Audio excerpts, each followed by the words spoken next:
Welcome to top news. సార్వత్రిక ఎన్నికల 5వ దశ పోలింగ్ కొనసాగుతోంది. ఉదయం 7 గంటలకు ప్రారంభమైన ఓటింగ్ సాయంత్రం 6 గంటలకు ముగియనుంది. పోలింగ్ ప్రారంభానికి ముందు నుంచే పోలింగ్ కేంద్రాల వద్ద ఓటర్లు బారులు తీరారు. ఈ దశలో 6 రాష్ట్రాలు 2 కేంద్రపాలిత ప్రాంతాల్లోని 49 లోక్సభ నియోజకవర్గాల్లో ఎన్నికలు జరుగుతాయి.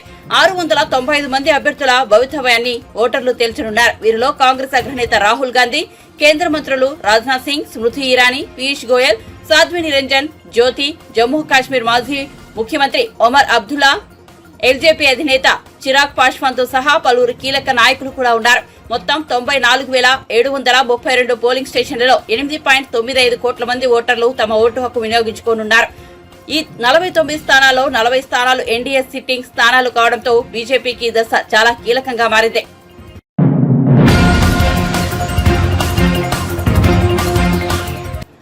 ఓట్ల లెక్కింపు ప్రక్రియ ముగిసేంత వరకు కూటమి పార్టీల శ్రేణులు అప్రమత్తంగా ఉండాలని జనసేన పార్టీ ప్రధాన కార్యదర్శి కె నాగబాబు విజ్ఞప్తి చేశారు. ఈవీఎంలు భద్రపరిచిన స్ట్రాంగ్ రూమ్ల వద్ద పార్టీల ప్రతినిధులు పహారా ఉండాలని కోరారు. ఓడిపోయాక కూడా జగన్ కుర్చీ వదిలేందుకు సిద్ధంగా ఉండబోరని అన్నారు. ఎన్నికల్లో దాదాపు 82% ఓట్లు పోలవడం ప్రజాస్వామ్య విజయంగా అభివర్ణించారు. ఇదే సమయంలో ప్రజలంతా చాలా అప్రమత్తంగా ఉండాలని, ఓటమి కళ్ల ముందు కనిపించడంతో వైఎస్ఆర్సీపీ శ్రేణులు ఎంతటి అరాచకానికి ఒడిగడుతున్నారో పల్నాడు, తాడిపత్రి, తిరుపతిలో చూశామన్నారు. మాట మనం వింటూ ఉంటాం. ఈ జగన్మోహన్ రెడ్డి కూడా ఆ కోవలోకి వస్తాడో లేదో తెలియదు, కానీ ఖచ్చితంగా అతను ఒక సోషియోపాత్.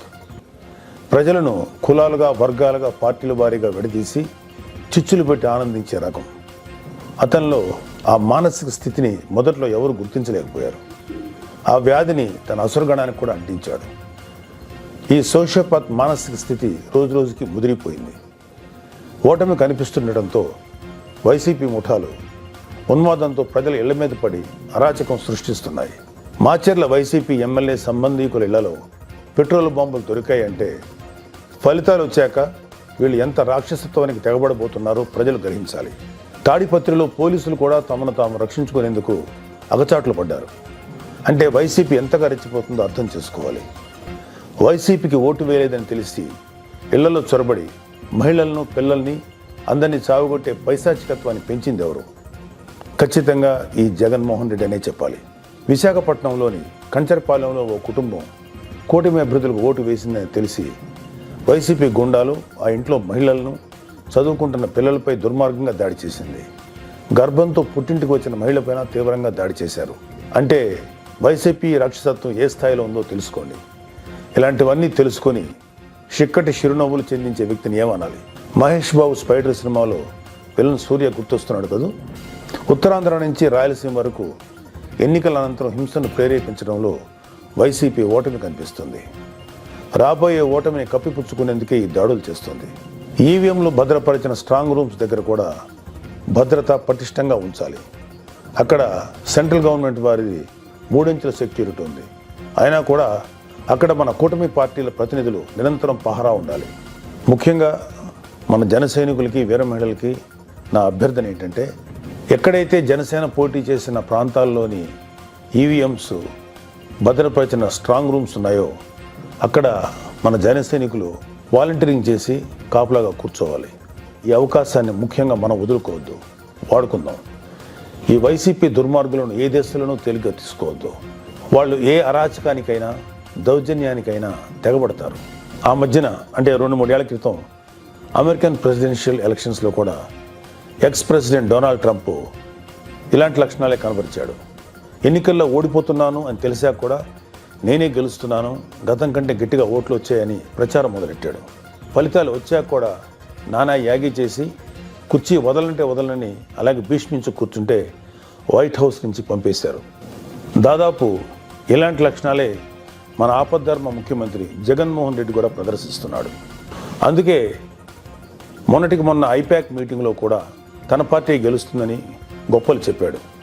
అతని మానసిక స్థితిని వంటపట్టించుకున్న ఉత్తరాంధ్ర నాయకుడు ప్రమాణ స్వీకార ముహూర్తం, విశాఖల స్థలం అన్నీ ప్రకటించేశాడు. జూన్ 4 తర్వాత వీళ్ళందరినీ విశాఖలో ఉన్న ఆ ఆసుపత్రిలో చేర్చాల్సిందే. ట్రంప్ లాగే జగన్ కూడా కుర్చీ వదులుకోవడానికి ఇష్టపడ్డాడు. తన ఉన్మాద బృందంతో రాష్ట్ర వ్యాప్తంగా దాడులు, హింసకు తెగబడే ప్రమాదం లేకపోలేదు. దీనిపై కేంద్ర ప్రభుత్వానికి ఖచ్చితమైన సమాచారం ఉంది.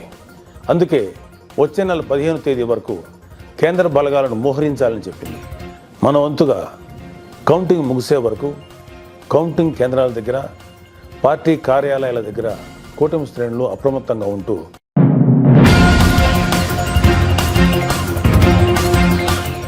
రాష్ట్రంలో ఇప్పుడు కావాల్సింది అధికార స్వరం వినిపించే వాళ్ళు కాదు, గల్లా పట్టి అడిగేటోళ్లు ఉండాలి అని బీఆర్ఎస్ వర్కింగ్ ప్రెసిడెంట్ కేటీఆర్ అన్నారు. భువనగిరి జిల్లాలో భువనగిరి, ఆలేరులో ఆదివారం నిర్వహించిన వరంగల్, ఖమ్మం, నల్గొండ పట్టభద్రుల బీఆర్ఎస్ సన్నాహక సమావేశానికి ముఖ్య అతిథిగా హాజరై ప్రసంగించారు. రేవంత్ రెడ్డికి బాకా ఊదేవాళ్లు కావాలా, మేధావులు కావాలా, బ్లాక్ మెయిలర్, లాబియింగ్ చేసి పైశాచిక ఆనందం పొందేవారు కావాలా, ప్రజా సమస్యలు పరిష్కరించే వాళ్ళు కావాలా ఆలోచించాలని సూచించారు.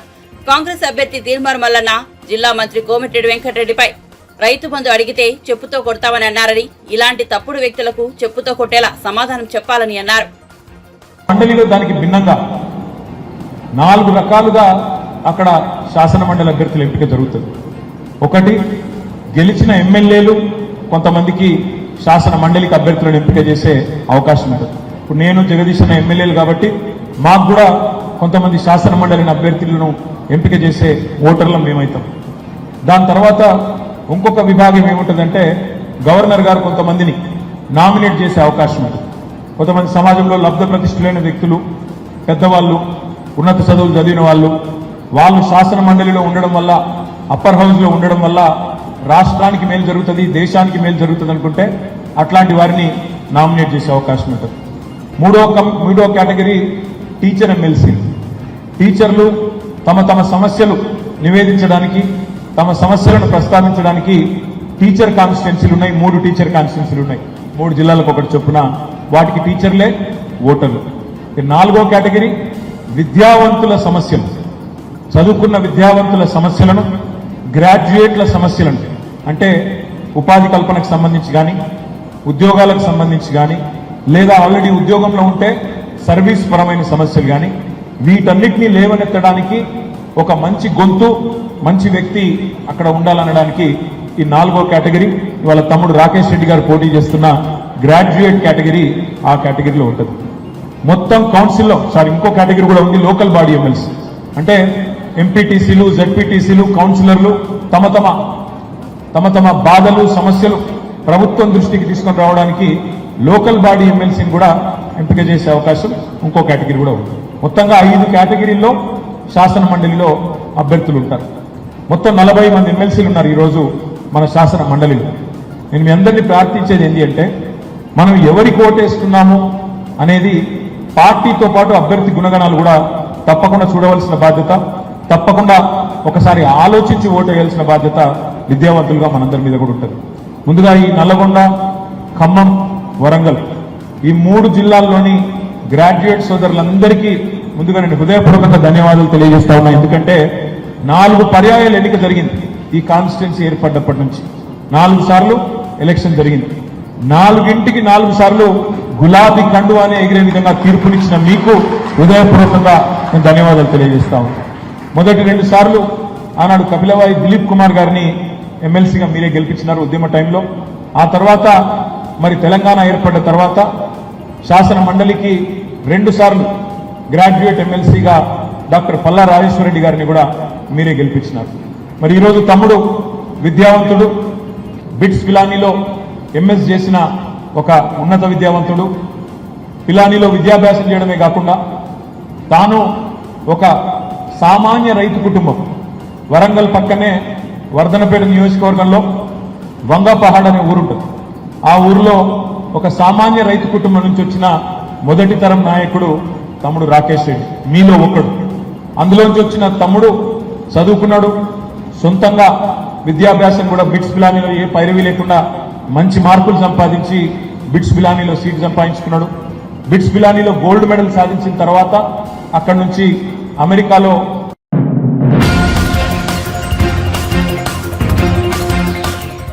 కేంద్రం ఏపీలో ప్రభుత్వం మారడం తథ్యమని సిపిఐ నేత నారాయణ అన్నారు. ఎన్డీఏకు 400 సీట్లు వస్తాయంటూ ప్రధాని మోదీ మైండ్ గేమ్ ఆడుతున్నారని, వాస్తవానికి పరిస్థితులు అందుకు పూర్తి భిన్నంగా ఉన్నాయని వ్యాఖ్యానించారు. 5 ఏళ్ల పాలనలో జగన్ చేసిన అవినీతి కారణంగా ఏపీలో ఆయన ఓడిపోతారని జోష్యం చెప్పారు. ఓడిపోతుంది. అన్ని సీట్లు కాంగ్రెస్ పార్టీ, ఆమ్ ఆద్మీ పార్టీ పార్ట్నర్స్గా వస్తాయి. అది ఒక మంచి పరిణామం. కేంద్రంలో దాదాపు 400 సీట్లు చెప్పేసి అని పదే పదే ఒక సైకలాజికల్ వార్, మైండ్ గేమ్ చేస్తున్నారు. అది ఇప్పటికీ బీజేపీలో టాప్ లీడర్స్తో సహా మాట్లాడుతున్నప్పుడు అర్థమైంది. నార్త్లో 50% ఓడిపోతున్నారు. యూపీలో, ఎంపీలో, రాజస్థాన్లో, మిగిలిన హర్యానాలో ఇవన్నిటి కూడా 50% పైన ఓడిపోతున్నారు. వాళ్ళకి సౌత్ ఇండియా మీద ఎక్కువ ఆశ పెట్టుకున్నారు. సౌత్ ఇండియాలో 0. ఏదైనా వస్తే ఆంధ్రప్రదేశ్లో చంద్రబాబు నాయుడు దయ వల్ల 1-2 సీట్లు వస్తే రావచ్చు తప్ప బీజేపీకి, మిగిలిన సౌత్లో వాళ్ళు రావు. మహారాష్ట్రలో అదే పరిస్థితి. కేంద్రంలో రాజకీయ మార్పిడి తథ్యం, ఆంధ్రప్రదేశ్లో కూడా రాజకీయ మార్పిడి తథ్యం. డబుల్ ఇంజన్ అని చెప్పేసి గొడవ పెడతారే, డబుల్ ఇంజిన్కి అసలు ఇంజనే పోతుంది అక్కడ ఢిల్లీలో. వాళ్ళు గెలిచేటువంటి అవకాశం ఇట్టి పరిస్థితులు లేదు అన్నయ్య. అక్కడ కాల్కులేషన్ చెప్తాను. దానికి కారణం లేకపోలేదు.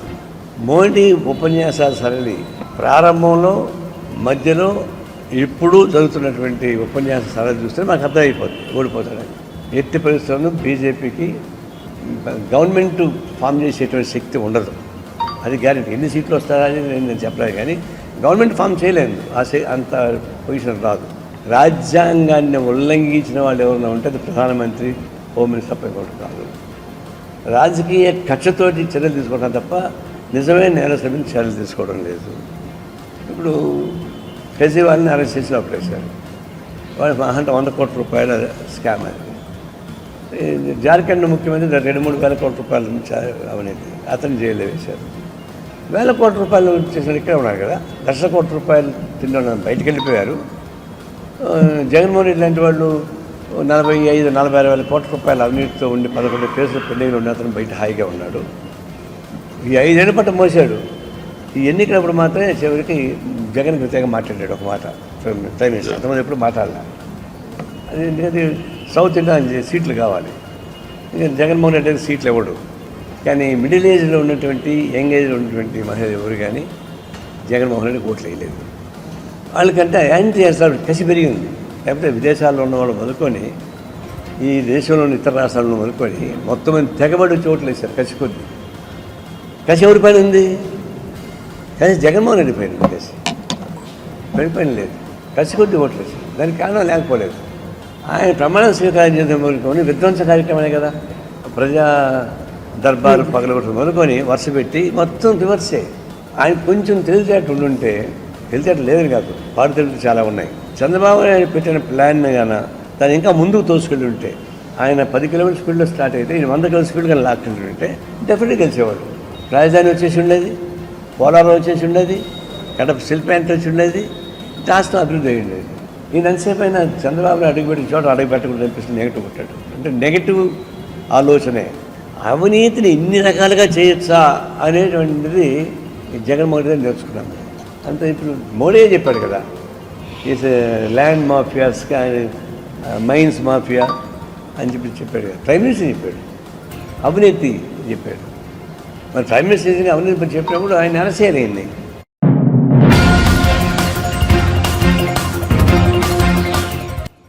ఆదివారం సెలవు రోజు కావడంతో యాదగిరిగుట్ట లక్ష్మీ నరసింహస్వామి ఆలయానికి భక్తులు పోటెత్తారు. స్వామివారి దర్శనానికి అధిక సంఖ్యలో భక్తులు క్యూలైన్లో బారులు తీరారు. దీంతో స్వామివారి ఉచిత ప్రవేశ దర్శనానికి సుమారు 3 గంటలు, ప్రత్యేక దర్శనానికి గంటల సమయం పడుతోంది. ప్రసాద విక్రయాలశాల, సత్యనారాయణ స్వామి వ్రత మండపం, కొండ కింద విష్ణు పుష్కరిణి, కారు పార్కింగ్, బస్టాండ్లలో భక్తుల సందడి నెలకొంది.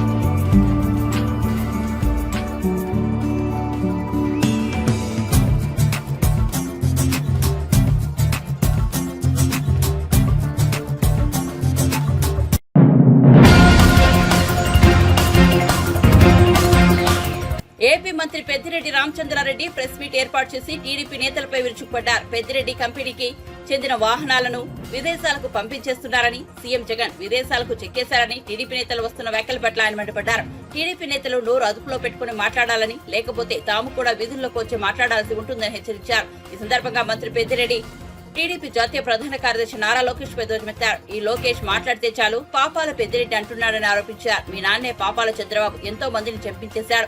వంగవీటి రంగా నుంచి పింగళి దశరథ వరకు అందరూ ఆయన బాధితులే. వారందరూ చనిపోయారని పెద్దిరెడ్డి పేర్కొన్నారు. అలాంటప్పుడు మీ నాన్నను పాపాల చంద్రబాబు అని పిలుచుకోవాలి తప్ప నన్ను మాట్లాడినందుకు వల్ల నీకు వచ్చేదేం లేదని స్పష్టం చేశారు. లోకేష్ గానీ లేకపోతే ఎర్రి ఉమా కానీ బుద్ధి ఉందా అని నేను అడుగుతా ఉన్నాను. మీరు ఏదంటే అది మాట్లాడితే చూసేదానికి సహించేదానికి ఎవరు కూడా లేరు. మీకు ఒకటే నేను ఛాలెంజ్ చేస్తూ ఉన్నాను. 4వ తేదీ ఎన్నికల ఫలితాలు వస్తాయి. ఆ తర్వాత మీరు మీ మొహకాలు ఆడబెట్టుకుంటారో ఒకసారి ఇప్పుడే తేటతెల్లం చేస్తే బాగుంటుంది. మరి మీ గెలుపు మీద మీకు చాలా విశ్వాసం ఉంది.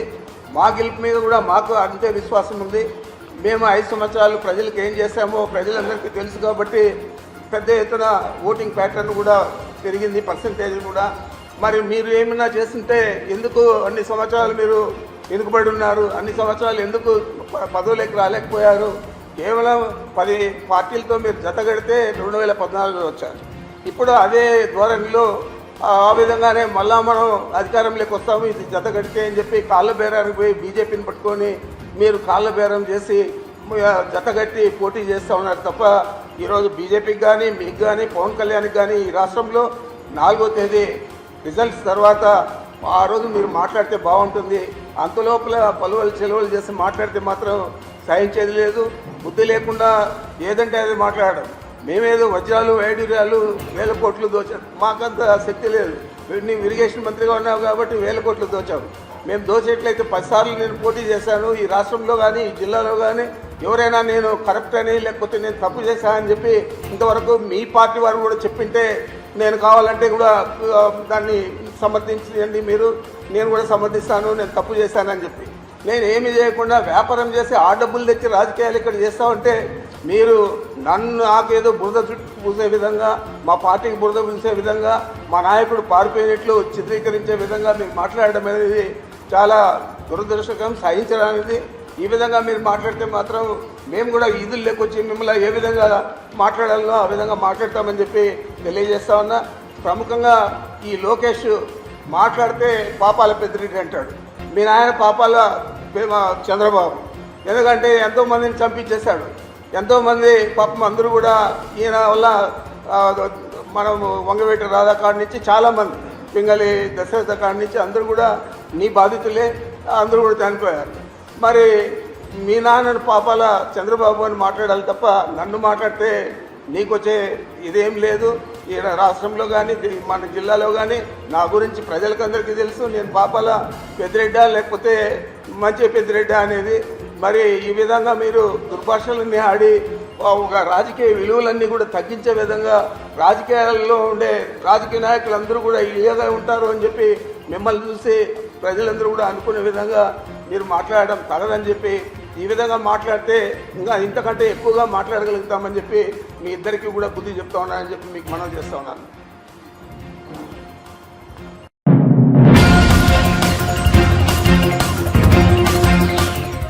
ఎన్నికల సందర్భంగా పల్నాడు జిల్లాలో తలలు పగులుతుంటే పోలీసులు స్పందించకుండా అలసత్వం వహించారని, అసలు నేరస్తులు పోలీసులేనని జలవనరుల శాఖ మంత్రి అంబటి రాంబాబు ఆరోపించారు. పల్నాడు జిల్లా సత్తెనపల్లి వైఎస్ఆర్సీపీ కార్యాలయంలో ఆదివారం ఆయన విలేకరులతో మాట్లాడారు. రాష్ట్రంలో ఈవీఎంలు పగలగొట్టడం, హింసాత్మక ఘటనలకు పాల్పడడం వంటివి జరిగాయి. బీజేపీ రాష్ట్ర అధ్యక్షులు పురంధేశ్వరి ఫిర్యాదు మేరకు పల్నాడు జిల్లాలో ఇతర ప్రాంతాల్లోనూ అధికారులను మార్చారు. ఎస్పీలను మార్చిన చోటే హింస చెలరేగింది. ఈ స్థాయిలో హింస గతంలో ఏనాడు జరగలేదు.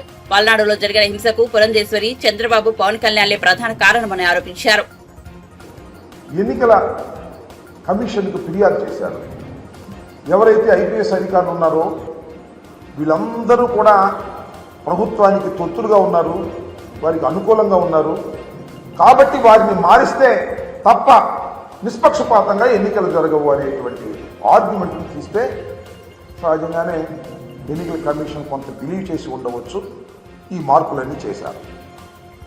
ఇక్కడ గమనించాల్సిన అంశం ఏమిటంటే, ఎక్కడైతే పురంధరేశ్వరి పిటిషన్ మీద మార్పులు చేశారో ఆ ప్రాంతంలోనే హింస ప్రజ్వరిల్లింది. Note this point. ఇవాళ మనం ఫర్ ఎగ్జాంపుల్ అనంతపూర్ తీసుకున్నాం, ఫర్ ఎగ్జాంపుల్ పల్నాడు తీసుకున్నాం. పల్నాడులో నేను this the third time I'm going to contest, మూడోసారి నేను పోటీ చేయబోతున్నాను. గత 2 ఎన్నికల అనుభవం నాకుంది. ఏ రోజుని కూడా ఇంత పెద్ద ఎత్తున హింస జరిగినటువంటి సందర్భం లేదు.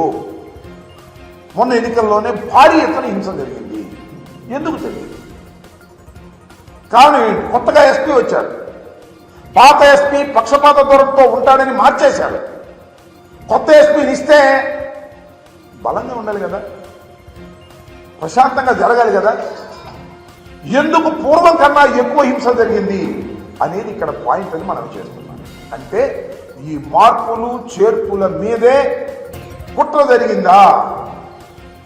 తెలుగుదేశం, భారతీయ జనతా పార్టీ పురంధరేశ్వరి గారు, పవన్ కళ్యాణ్ గారు కలిసి కుట్ర చేశారా? కుట్ర చేసి ఈ పిటిషన్లు పెట్టి ఏదో ఒక విధంగా తాము తమ ఓట్లను, ఫాల్స్ ఓట్లను గందరగోళాలు చేసి ఓట్లు వేయించుకోవడం ద్వారా గెలవాలని అనుకున్నారా అనేటువంటి సందేహాలు కలుగుతూ ఉన్నాయి. ముఖ్యంగా పల్నాడులోకి వస్తే నరసరావుపేట పార్లమెంటు నియోజకవర్గం వైఎస్ఆర్ కాంగ్రెస్ పార్టీకి చాలా strong constituency. Everybody knows it. 7కి 7 గెలిచాం పోయిన ఎన్నికల్లో. ఇవాళ కూడా 7కి 7 గెలిచే పరిస్థితి ఉన్నది అని మాకన్నా బాగా తెలిసిన వ్యక్తి అటు పోటీ చేసిన మా పార్టీ వ్యక్తి ఉన్నదాకా. కాబట్టి దీన్ని ఏదో విధంగా నలిపేయాలి అనేటువంటి కుట్రతో ఇదంతా చేశారనేటువంటి భావన కలుగుతుంది. చాలా చిత్రమైన విచిత్రమైన సంఘటన ఏమిటంటే, ఎన్నికల కమిషన్ ఎవరినైతే అపాయింట్ చేశారో ఎస్పీలుగా వాళ్ళని సస్పెండ్ చేసే పరిస్థితి. ఇది చరిత్రలో నేను ఎప్పుడు ఎక్కడ చూడలా. ఎన్నికల కమిషన్ అంతకు ముందు ఉన్నటువంటి ఐపీఎస్ ఆఫీసర్లు పక్షపాతంగా వ్యవహరిస్తారేమో అనే అనుమానంతో మంచి చరిత్ర కలిగినటువంటి ఐపీఎస్ ఆఫీసర్లను ఎస్పీలుగా వేస్తే వాళ్ళు విధి నిర్వహణలో ఫెయిల్ అయ్యారని భావించి, ప్రాథమిక సమాచారం ఉందని భావించి వాళ్ళని సస్పెండ్ చేశారు. ఊరినే బదిలీ కూడా కాదు, they suspended from the service at present. అంత విచిత్రమైన విషయం. దీన్ని ఏ విధంగా భారత ప్రజాస్వామ్యంలో భావించాలని అడుగుతా ఉన్నా. దీని వెనుక నేను ఒకటే మనవి చేస్తున్నా, నేను ఓడిపోతాను అని అనుకున్న రోజున నారా చంద్రబాబు నాయుడు గారు రాక్షసంగా వ్యవహరిస్తాడు. తనకు అధికారం రాదు అనుకున్నప్పుడు హింసను ప్రజ్వలింపచేస్తాడు. ఇది నారా చంద్రబాబు నాయుడు గారి చరిత్ర. ఇవాళ పలనాడులో హింస జరగడానికి కారణం నారా చంద్రబాబు నాయుడు గారు, అదేవిధంగా పురంధరేశ్వరి గారు. ఇక్కడ మార్పుల వల్లే ఇంత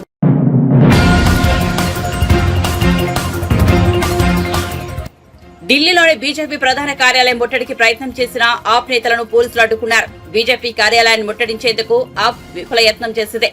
బీజేపీ కార్యాలయం వైపు వెళ్లకుండా సీఎం కేజ్రీవాల్ తో పాటు ఇతర నేతలను ఆప్ కార్యాలయం వద్దనే పోలీసులు నిర్వహించారు. దీంతో ఆప్ కార్యాలయం వద్ద ఉద్రిక్తత నెలకొంది. బీజేపీ కార్యాలయం వద్ద భారీ బందోబస్తు ఏర్పాటు చేశారు. పోలీసులు అడ్డుకోవడంతో నేతలంతా ఆప్ కార్యాలయం వద్దే బైఠాయించారు. ఈ సందర్భంగా సీఎం కేజ్రీవాల్ మాట్లాడారు. ఆప్ ను అంతం చేయాలని బీజేపీ ఆపరేషన్ జూడు కార్యక్రమాన్ని మొదలుపెట్టేది. ప్రధాని మోదీ ఆమ్ ఆద్మీ పార్టీని నాశనం చేయాలనుకుంటున్నారు. ఆప్ నేతల అరెస్టుకు ప్రయత్నం చేస్తున్నారు. పార్టీ బ్యాంకు ఖాతాలను స్తంభింపజేయాలని చూస్తున్నారు. నాకు బెయిల్ వచ్చిన దగ్గర నుంచి మోదీ ఆప్ పై విమర్శలు చేస్తున్నారు. ఆప్ దేశానికి మంచి పనులు చేస్తుంది. ఆప్ మంచి పనులపై దేశం మొత్తం చర్చించుకుంటుంది. అయితే ఆప్ కి బీజేపీ నుంచి ముప్పు పొంచి ఉందని కేజ్రీవాల్, మోదీ బీజేపీపై మండిపడ్డారు. के तहत आम आदमी पार्टी के बड़े नेताओं को गिरफ्तार किया जाएगा, गिरफ्तार किया जा रहा है। आने वाले समय में आम आदमी पार्टी के बैंक अकाउंट्स को सीज किया जाएगा। ईडी का वकील ऑलरेडी कोर्ट में ये बयान दे चुका है कि चुनाव के तुरंत बाद आम आदमी पार्टी के बैंक अकाउंट सीज किए जाएंगे। ये मैं अपनी मर्जी से नहीं बोल रहा। उन्होंने कहा अभी सीज करने थे, लेकिन अभी हम इनके सीज करेंगे तो इनको सिंपैथी मिलेगी। तो चुनाव के बाद वो आम आदमी पार्टी के बैंक अकाउंट सीज करेंगे और आम आदमी पार्टी को दफ्तर खाली करा के आम आदमी पार्टी को सड़क पे लाया जाएगा। ये तीन प्लान इन्होंने बनाए हैं, हमारे नेताओं को गिरफ्तार करने का, हमारे बैंक अकाउंट सीज करने का, हमारे दफ्तर को खाली कराने का। उन्हें लगता है कि वो इस तरह से आम आदमी पार्टी को खत्म कर देंगे। उन्हें लगता है कि वो इस तरह से आम आदमी पार्टी का विनाश कर देंगे।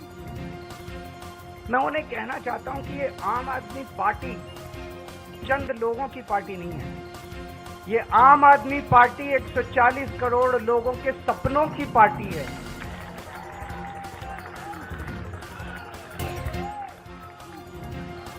आम आदमी पार्टी कोई पार्टी नहीं है। जिस किस्म के काम हम लोगों ने दिल्ली और पंजाब में किए हैं, 75 साल के अंदर इस देश के लोगों ने ऐसे काम कभी नहीं देखे थे।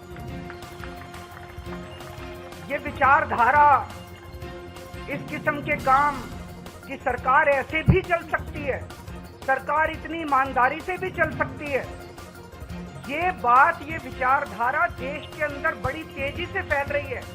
और जो सपने सरकारों को लेके एक आम आदमी इस देश के अंदर देखा करता था, वो सपने अब लोगों को सच होते हुए नजर आ रहे हैं। ये हो सकता है। दिल्ली के अंदर, पंजाब के अंदर हमने सरकारी स्कूल ठीक करने चालू कर दिए। दिल्ली के अंदर सरकारी स्कूल शानदार कर दिए। गरीब बच्चों को अच्छी शिक्षा मिलने लगी। ये मोदी जी नहीं कर पा रहे, तो उन्होंने तय किया कि इनको रोको, इनको गिरफ्तार कर लो, मनीष सिसोदिया को गिरफ्तार कर लो, केजरीवाल को गिरफ्तार कर लो, इनके स्कूल बंद करो। हमने दिल्ली के अंदर, पंजाब के अंदर ढेरों मोहल्ला क्लिनिक खोल दिए, सरकारी अस्पताल ठीक कर दिए, लोगों के लिए फ्री इलाज का इंतजाम कर दिया। मोदी जी नहीं कर पा रहे। इन्होंने कहा केजरीवाल को गिरफ्तार करो, इनके अस्पताल बंद करो, इनके मोहल्ला क्लिनिक बंद करो। हमने दिल्ली में, पंजाब में बिजली मुफ्त कर दी, वो इनसे नहीं हो पा रही। जहां जहां इनकी सरकारें घाटे में चल रही हैं, इनके पास पैसा ही नहीं है। हमने पैसा बचा बचा के, ईमानदारी से पैसा बचा बचा के बिजली फ्री कर दी। अब हम महिलाओं को 1000 रुपए देने जा रहे हैं। हर महीने उनके खातों में 1000 रुपए डलवाएंगे। ये बात पूरे देश में फैलती जा रही है तेजी से। मैं जहां जाता हूं, पूरे देश भर में घूम रहा हूं इस टाइम में, मैं जहां जाता हूं लोग कहते हैं केजरीवाल जी आपने दिल्ली पंजाब में स्कूल बड़े अच्छे कर दिए, केजरीवाल जी आपने बिजली ठीक कर दी,